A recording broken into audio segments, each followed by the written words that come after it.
আজকের গ্রহগত সন্নিবেশ রবি আজকে অবস্থান করছে কুম্ভ রাশির শতবিশা নক্ষত্রে, চন্দ্র আজকে অবস্থান করবে মকর রাশির শ্রবণা নক্ষত্রে, আজ আবার ধনিষ্ঠা নক্ষত্রে প্রবেশ করবে।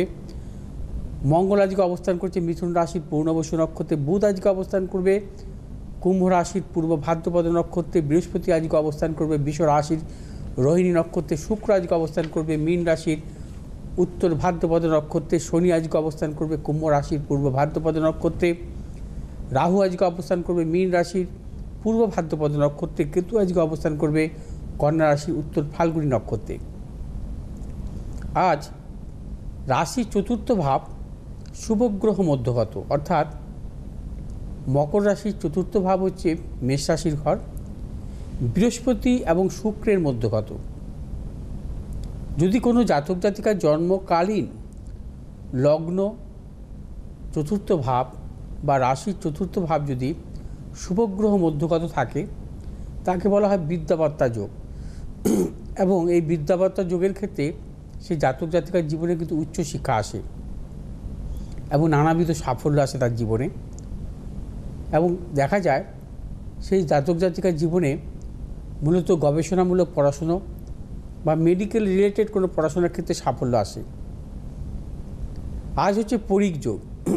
পরিক যোগ থাকবে রাত্রি 2:52 পর্যন্ত। পরিক যোগ প্রবলভাবে অশুভ যোগ। যদি কোনো জাতক জাতিকার জন্মকালীন পরিক যোগে জন্মগ্রহণ করে, সেই জাতক জাতিকার জীবনে কিন্তু নানা ধরনের প্রতিকূলতা আসে, মানসিক অবসাদ আসে তার জীবনে, এবং তার জীবনে হচ্ছে শারীরিক ক্ষেত্রে কিছু কিছু প্রতিকূলতা, এবং জীবনে সাফল্য উন্নতির ক্ষেত্রে নানা রকম বাধা বিড়ম্বনার মধ্যে পড়তে হয় তাকে, এবং কর্মক্ষেত্রে প্রবল গুপ্ত শত্রু, এবং জীবনে নানাবিধ কারণে কিন্তু অর্থনাশের যোগ আসে। পরিক যোগের জাতক জাতিকাদের ক্ষেত্রে দেখা যায় তাদের অনেক ক্ষেত্রে যদি অশুভ গ্রহের দশা আসে জীবনে, অনেক দিক থেকে দেখা যায় তারা নানান দিক থেকে কিন্তু নানাভাবে কিন্তু তারা আসক্তি জন্মায় তাদের জীবনে, নেশাতে আসক্তি।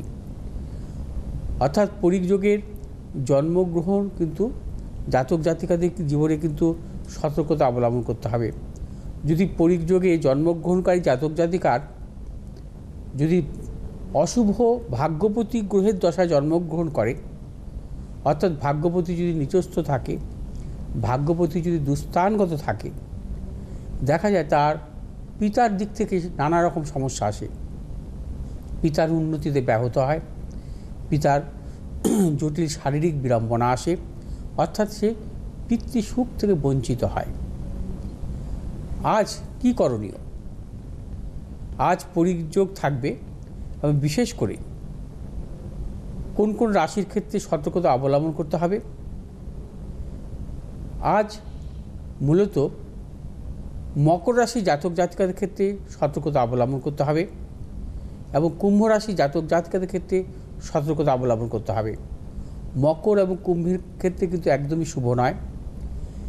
এবং আজ যে কোনো বিশেষ করে সমস্ত রাশির জাতক জাতিকাদের ক্ষেত্রেই বলবো যে গণেশ এর উদ্দেশ্যে আপনারা 21টি দুর্বা অর্পণ করবেন যে কোনো শুভ কাজে বেরোনোর পূর্বে, এবং গণেশজির উদ্দেশ্যে হলুদ ফুল, লাল চন্দন সহ অর্পণ করবেন। ওং গাং গণেশায় নমঃ মন্ত্র পাঠ করবেন 108 বার। যে কোনো শুভ কাজে বেরিয়ে যান, অবশ্যই সাফল্য মিলবে।